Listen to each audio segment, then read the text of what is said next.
Hi everybody, welcome. It's good to see lots of faces here.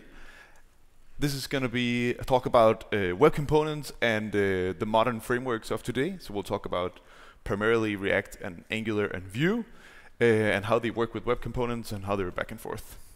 So the formal introduction, my name is Filip. You can find me on Twitter at Filip Bech. I work at a company called Colibo, where we do a collaboration platform, software as a service. I'm a Google developer expert, and that's about it for the formal introduction. So the promise that I'm here to talk about today that excites me so much is the promise that you can write your component just once and you can use it anywhere. I think web components will eventually be the building block of everything on the web, but it's not quite there yet, so we'll talk about how the intermediate period is going to be. So web components for years have been a little bit confused with Polymer. Are they the same? Because Google did the Polymer project and they also pioneered web components, and a lot of us thought that Polymer was just polyfills for web components, but it's a different thing. It's a library built on top of web components, and I'm not really going to talk about Polymer at all. But web components are finally here. They're actually supported in all the major browsers now. With Edge coming January, I think the Chromium Edge build is coming, and then we'll have support across all the browsers. So super excited. So this talk is going to be web components. What are they? Why would you want them? What do they do? Blah blah blah.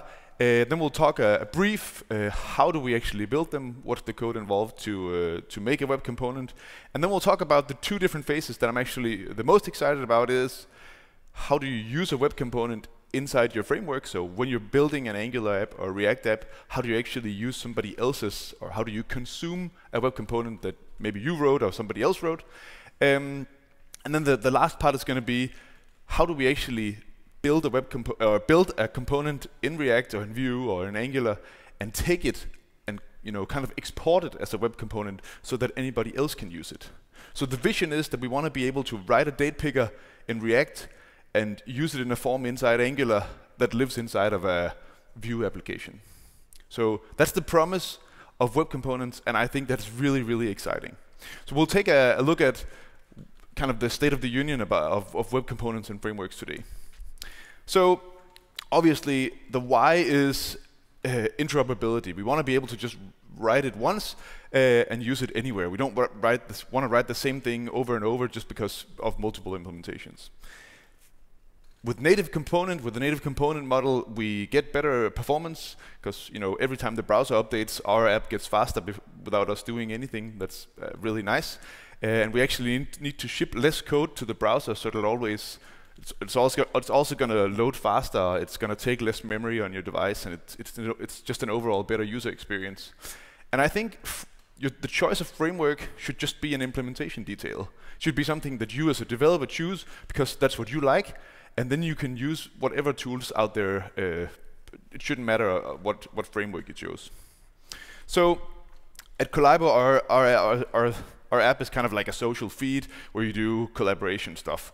It's not a commercial here. I'm just trying to show that we actually have some parts of our application that's widgets that you as a developer can write to, and these are all based on web components. So our entire API is just you build a web component and we instantiate it for you, and that's it. You can write any code you'd like in there. And I think that's just a great use case that people don't have to use our technology. They can use whatever technology they want, and it'll work inside of our platform. Yeah, and I talked about this already. We're almost there. It works in Edge with some polyfilling, but they're working on it, and come January, we should have support in all the major browsers. So web components are really just an umbrella term that covers these four specs. The custom element spec, which is about making your own element in the DOM. It's about the shadow DOM, where you can encapsulate functionality or encapsulate styles and query selectors and stuff. They don't reach out of the shadow DOM. So you can make a component and make sure that nobody else will mess with it, and whatever component you put in your page is not going to mess with the rest of your application. Then it's the template tag, a native way to do efficient templating for apps. And modules. So this used to be HTML imports, but they died because the browsers couldn't agree on them. So now we actually have a way better way to do it, which is ES modules, so the regular import syntax that you're used to from Webpack or whatever bundling system you use. You can use that natively now in the browsers, and that's actually also part of the umbrella term that we call web components. So building a web component is pretty easy. So you make a class, you extend HTML element, which is like the base class for all elements in the DOM. So a div also extends HTML element. So you make your own class. There's some lifecycle callbacks. So there's a callback when it's put in the DOM, it's the connected callback. And there's a whenever an attribute is changed, you get a callback. There's a disconnected callback whenever it's taken out of the DOM again.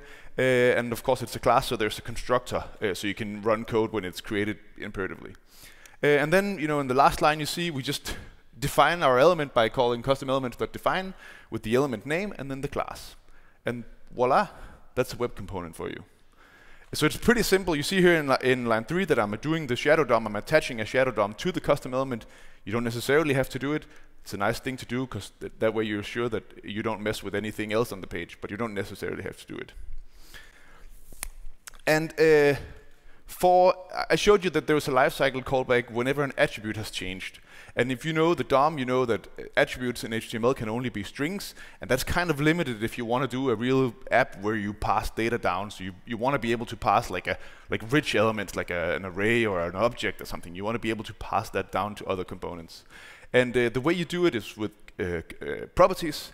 And properties and attributes in the DOM are kind of weird. They're often confused because lots of the attributes are used to set an initial value for the property of the same name, and some of them are synced back and forth, and some are not. So if you take a look at this is an input field, right?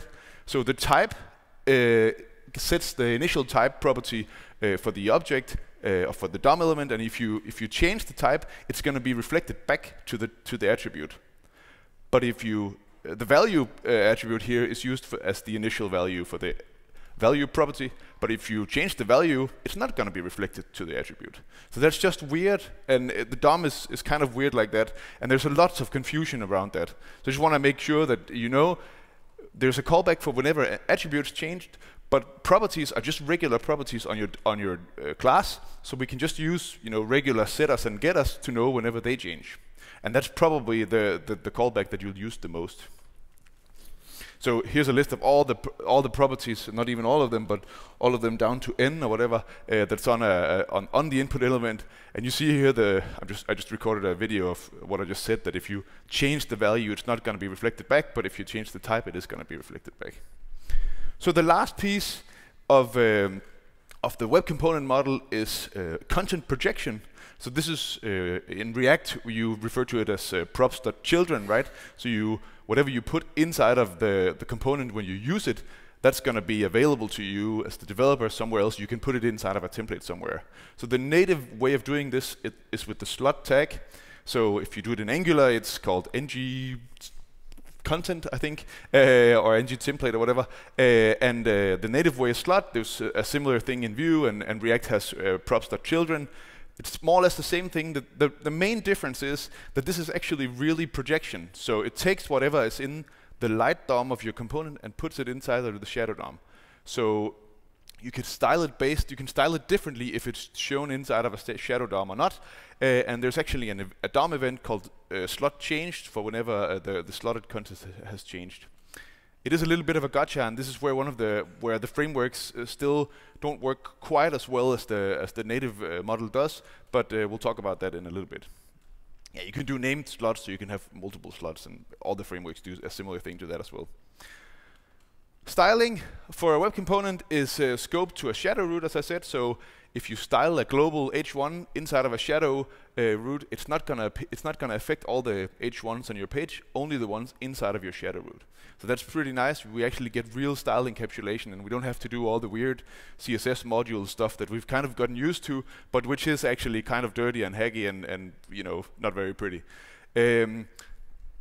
Custom properties are the only CSS things that actually feed through a shadow DOM or a shadow root, which means that this is actually how you make like a styling API for your component. So when you make a web component, you say, I want to set the padding to whatever value you give to this custom property, or to a default of 5 pixels or whatever. So that way you can have an API for styling your component. Then there's some special selectors, I said already, that you can select. You can select in CSS based on if the content is slotted or not, and you can style the host element, so the actual web component itself, so the DOM element itself. You can style that with the host selector. And then there's a super new thing, or it's not super new, but it's super exciting, a spec on the horizon that's called parts, which is like if custom properties is like variables from SAS, then parts is kind of like mix-ins from SAS. So you can actually take an entire set of properties and values and pass that in as a value in your CSS and use it. So it makes the styling of your component less verbose. So that's pretty nice. So that was the overall introduction. So if you knew everything about web component, you probably knew a lot of this. But this is where the next part is, where some of my research, or whatever you want to call it, comes in. Well, I'll show you how to use web components in your frameworks, and how to build components in your framework and then expose them as web components. So the first part is to consume somebody else's web component inside of your framework. So we're going to do it inside of Angular, inside of Vue, and inside of React. And we're just going to take a little detour and talk about PREACT as well, but not too much. So I built a very basic web component that just renders a template that reads a value out of a property and reads a value out of an attribute and puts them in the template. It has a button, and whenever you click the button, it's going to emit a custom event, and it's going to increment a counter. So that way we can kind of test for all the features that we want. So we can listen for events. Can we pass properties? Can we pass attributes? And does it actually work? So pretty simple stuff. So just the quick note I want to say is what I'm trying to test here is how feature complete the usage is. How easy is it to actually use web components in your framework? So of course you could do all sorts of workarounds and make everything work if your framework of choice doesn't support all of it yet. But what I'm trying to determine is, how does it work out of the box if you just put like a web component in your template? Does it work out of the box? So that's what I'm testing. I want to just point to a project by Rob Dodson from Google, who made this project called Custom Elements Everywhere, where they have automated tests for all of these. So every time there's a new version of Angular, or Vue, or React, or tons of other frameworks, will actually end up giving you a score from 0 to 100% of how good your framework works with web components. So follow up in there, and if your framework of choice is not 100% yet, then you can go in there and you can find the bugs on your framework's bug tracker that you should probably comment on, or star or whatever, to make your framework know that you want this. Yeah, so we'll start with Angular. In Angular, using web components, you need to know that you have to use the custom element schema, because otherwise Angular is going to think that what you're inserting is actually an Angular component, and if you don't have an Angular component by that name, it's going to die.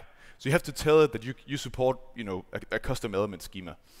Then you just put your component inside of the template. Here you see, I'm not going to talk about all the Angular specific things, but just say, you see in line 7 that I'm putting in the my element custom element.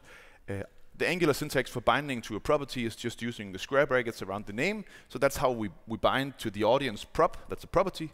And if you want to bind to an attribute instead, you prefix the name with attr dot, and then it's going to use an attribute binding instead of a property binding.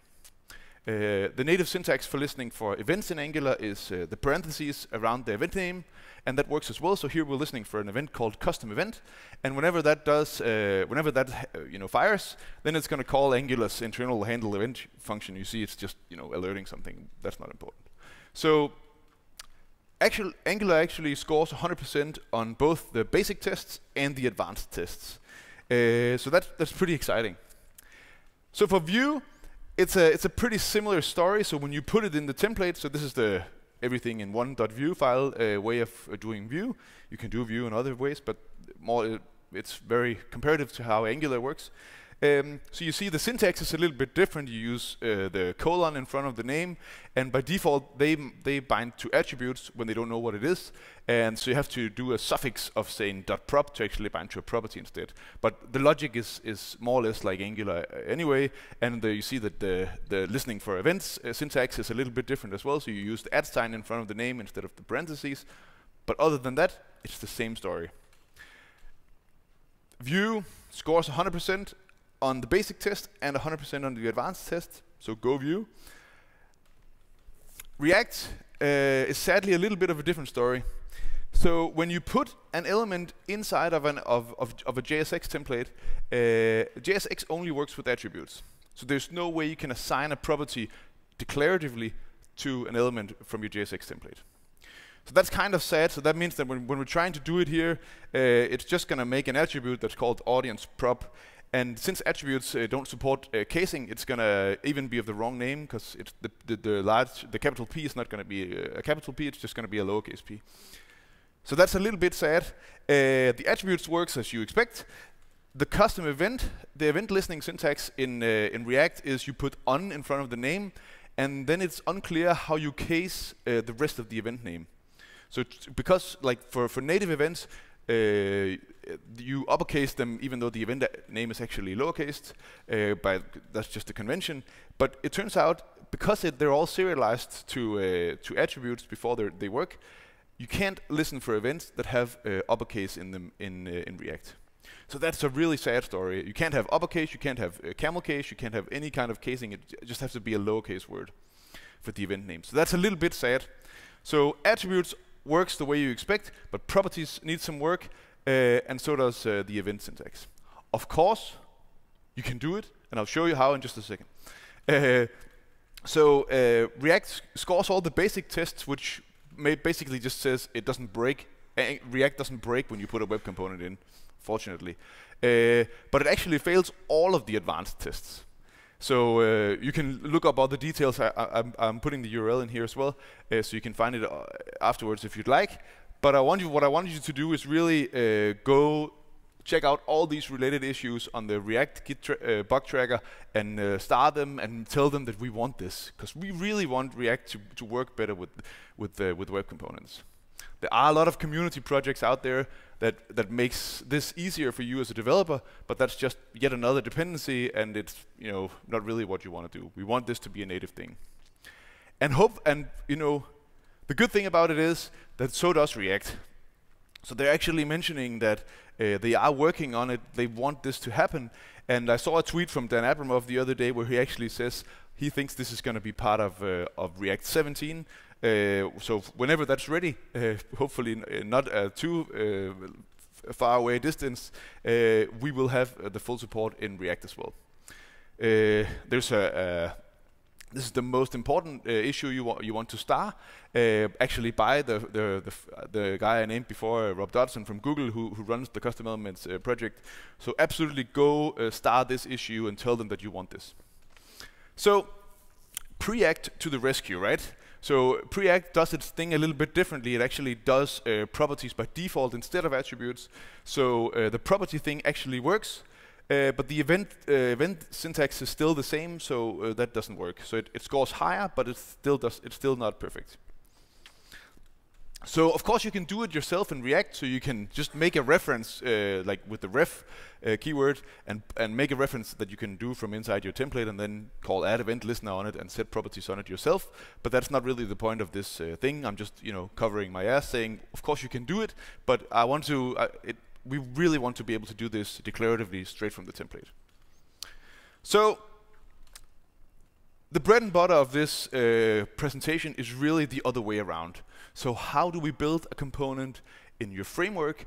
How do we build the date picker in React and then take it over and use it inside Angular? So this is what I'm going to talk about for more or less the rest of the talk, and I think it's a super exciting promise, and I think this is going to change how we do dependencies. That we no longer have to search for date picker React or date picker Angular or date picker Vue. We can just search for date picker and then use the one that we like the most. I think that's really, really awesome.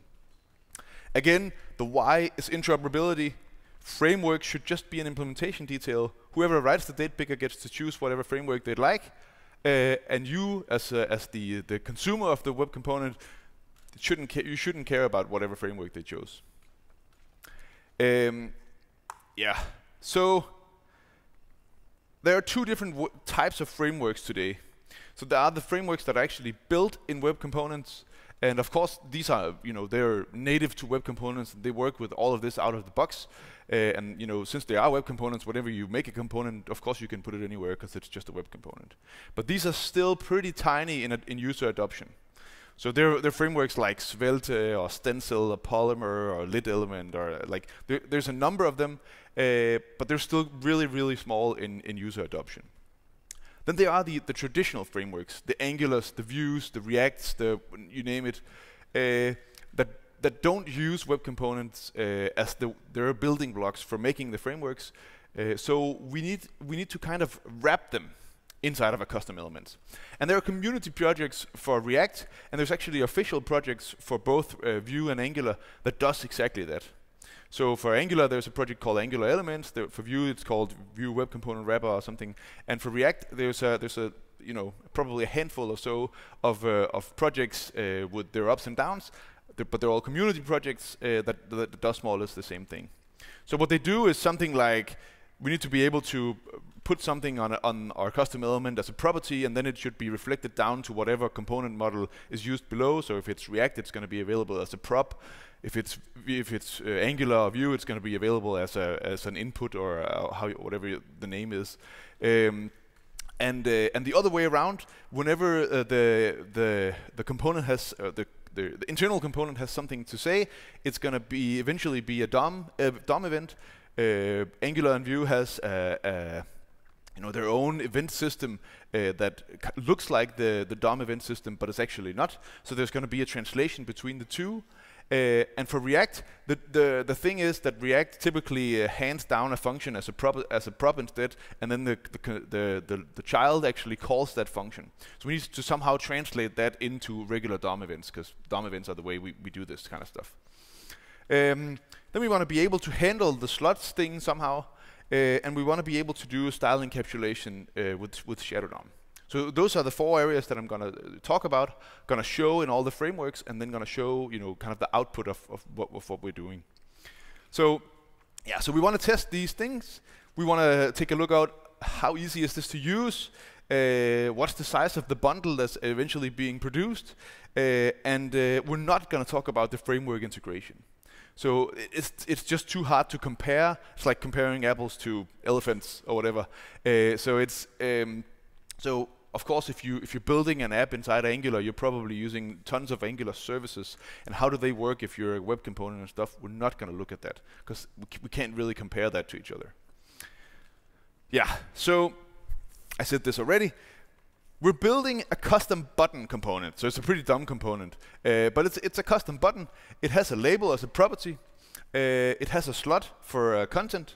It uses the slot, and if there's nothing inside the slot, it uses the label from the prop. It counts clicks, as I said, so there's a button, and if you click it, it increments a counter, and it emits a custom event whenever it's clicked. Then we'll put an H1 in it, and put a global H1 styling rule in it, and we want to see that it gets the real color from the style that we put to it, and it doesn't affect the rest of the page. So those are the tests that we're going to build. So we're going to use it like this, right? So we put it in the DOM, the custom button. We put a label on it as an attribute. We put some content in the light DOM, so it says content to project.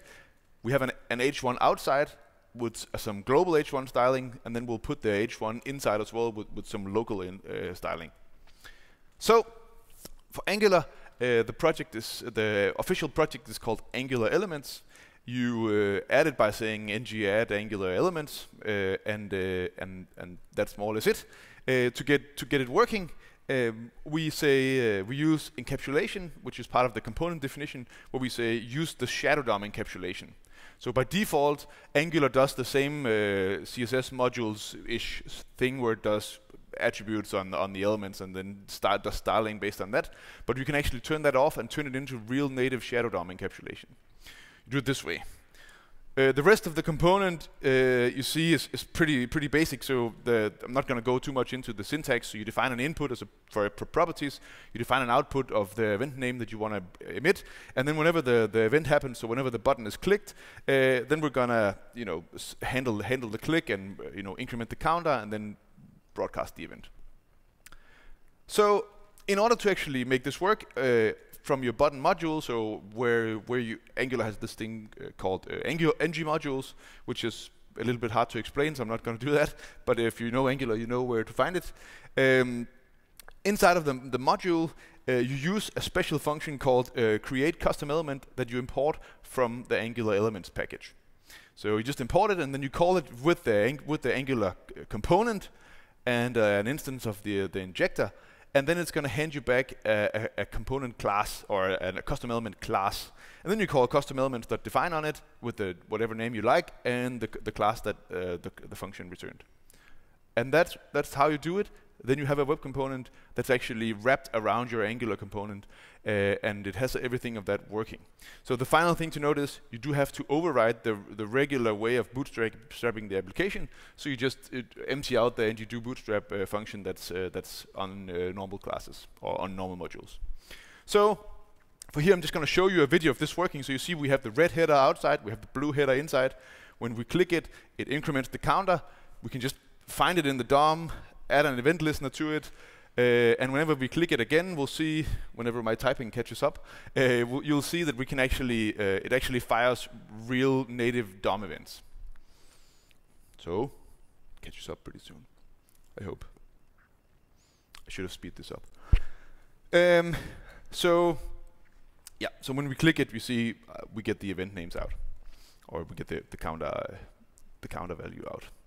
So Angular has this thing. Angular has a feature that's very similar to content projection in web components that they call NGContent, where you do content projection. And again, using content projection is a little bit different from slot. And we're actually not trying to figure out how that works and how the styling is different and stuff. So I'm just going to say, if you want to write a web component and you don't know why you should use NGContent, if you don't know that specifically, then you should just use the slot. It's a lot easier, and it's native, and it just works out of the box. So one thing to make your Angular bundle a little bit faster, or a little bit smaller, because we want to be able to make the bundle as small as possible, obviously, we can disable NGZONE, which is the automatic change detection system inside Angular. We do this by, when we're bootstrapping, we override NGZONE with the no op. And with that, with the current version of Angular, we come in at about 50 kilobytes of code, gzipped, for our Angular component inside of a web component, with all the dependencies, with all the framework, with everything. So it's pretty nice. It's not perfect, but it's decent. So, and if you've been following along the Angular community, you know that currently everything in Angular is better when you turn on Ivy, right? So Ivy is this magical thing that they're about to launch. They just made an RC. I actually think RC0 came out this week. For Angular 9, which has Ivy in it, and Ivy should be awesome. And the promise of Ivy is that they can be able to, reduce the bundle size even more and do it even more efficiently. I tried it with the current build of Ivy, and I saved like 2 kilobytes of code. So now we're down to 47.5. So it's still not perfect. There's talks about, and I've seen some demos where they actually go down to around 15 kilobytes of code. And when we reach that, with the production bundle, with the production version, and it's easy to use and it's not hacks and workarounds, that's going to be awesome. But for now, we're going to say it's around 50 kilobytes of code, and that's okay, that's decent. So Vue has a very similar project called Web Component Wrapper. You npm install it, and after you've npm installed it, you build your component like we just did before. There's nothing special about this. It's exactly the same thing as writing a regular Vue component. And then it's more or less the same thing. So you import here, the function is called wrap. You import it from Vue Web Component Wrapper.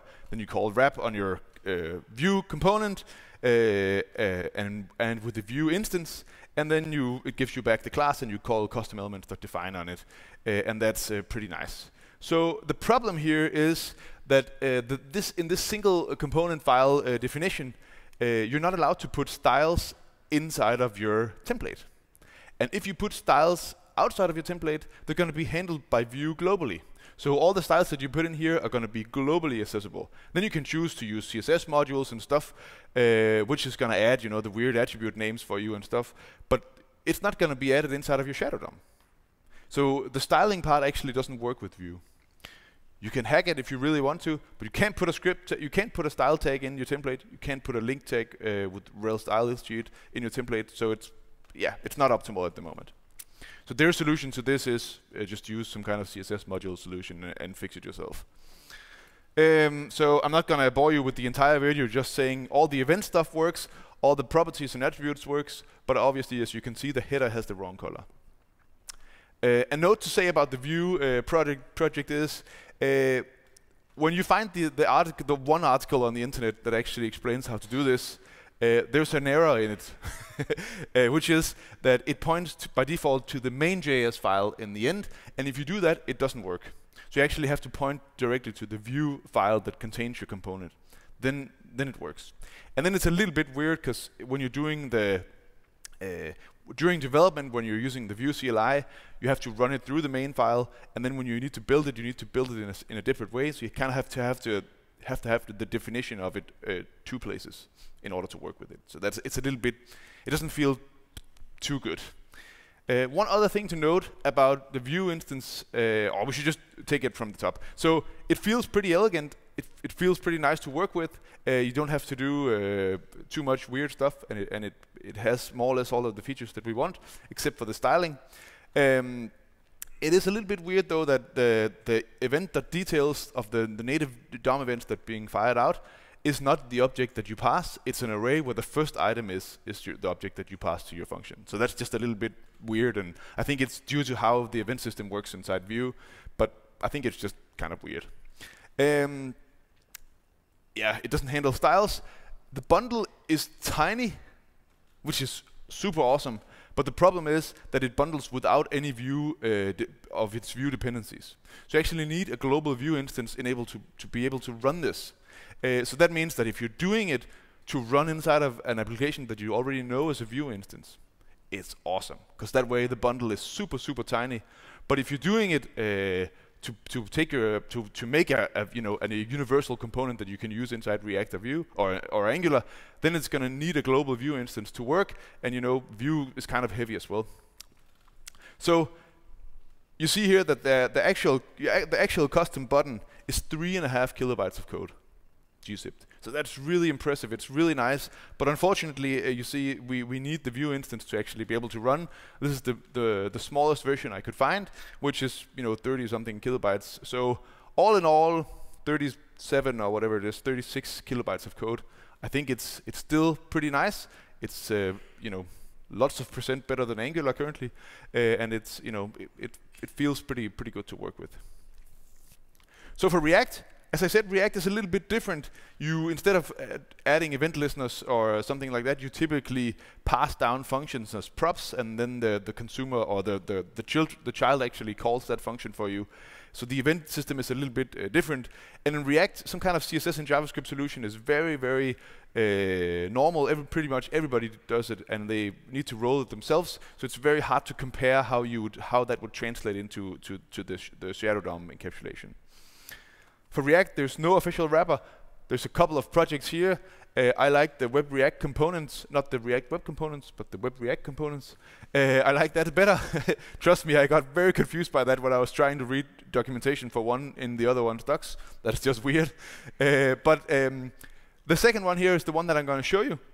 The other projects doesn't do exactly the same thing, or a little bit too complicated to my taste, if you ask me. So Web React component, it looks like the real deal. It's sadly not very good maintained. It's kind of an old project.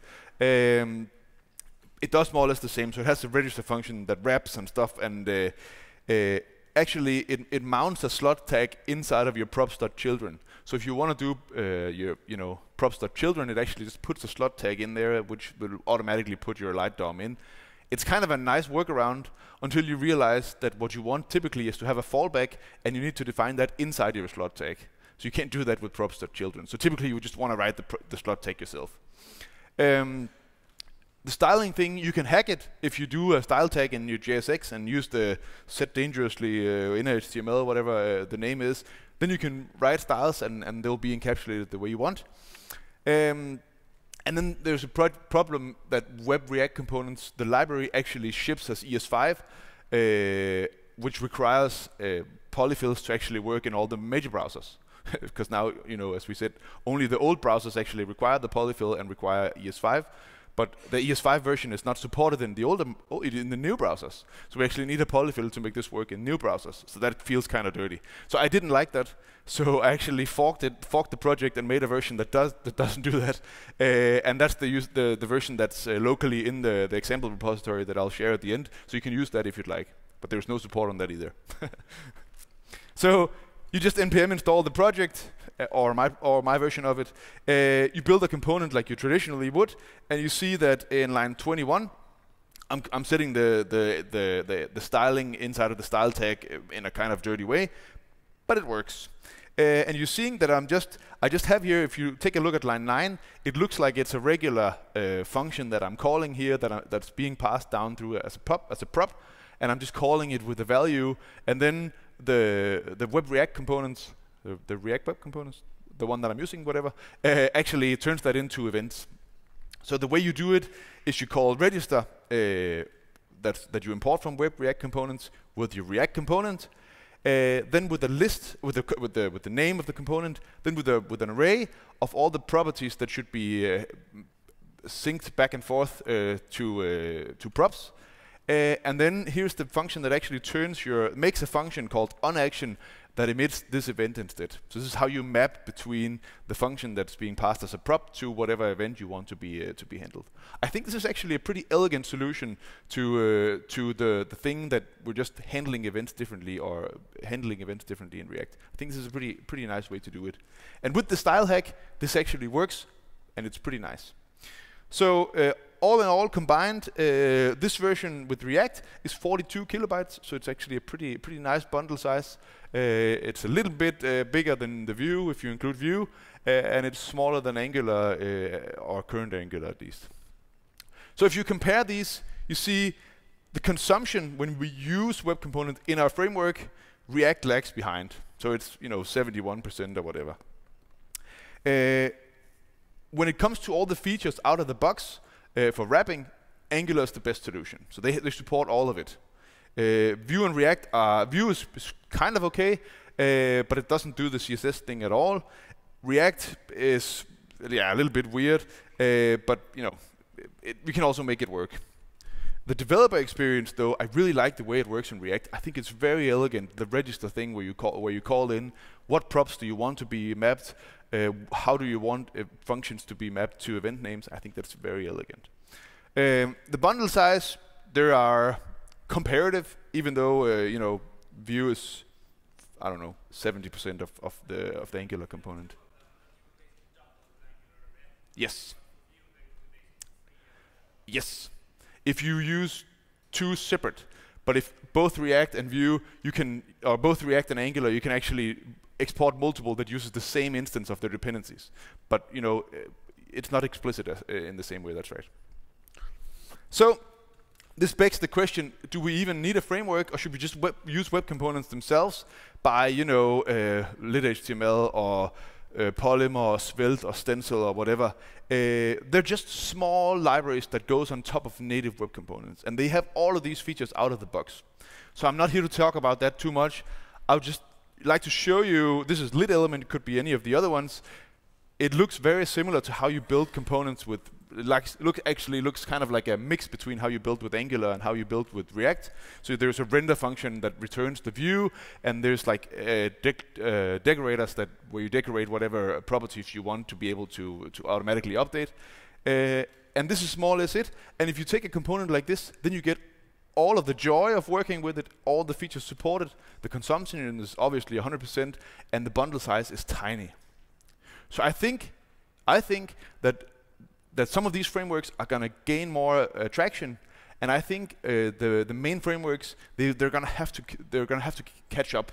So they're going to have to work with this and make their bundles a lot smaller, be more feature complete, and I think they eventually will. but it's going to take a while. And you know, Lit is not perfect, or Polymer as well. They're not perfect yet. You know, the platform still has some gaps. There's no way to do the parts where you actually pass in multiple styles at once. So it's kind of verbose if you want to do that. There's only a global registry for registering custom elements, so you can't do, you know, if you have two custom elements with the same name, the second one is just going to break your application. So that's not really, like, it's not perfect yet, but we're getting there. The platform is growing, and it's catching up, and I think the frameworks are going to have to do some catching up if they're not going to be surpassed by all these small libraries. So the conclusion is, web components in your framework, they actually complement each other really well. It's doable today. It's a little bit complicated. And there's some features missing. Vue and Angular are pretty good in using them. React not so much. The wrappers are pretty cool, but they're still incomplete. There's some features missing. But the overall goal of this is to say, let's make this happen. Let's go star all the issues. Let's tell our framework authors that we want this future. We want to be able to just choose whatever framework we want as an implementation detail and use our components everywhere. So that's it for my talk. If you like stuff like this, you can find me on Twitter. I'll share the slides later. And I'm happy to talk. I'm here all day today and tomorrow. Thanks.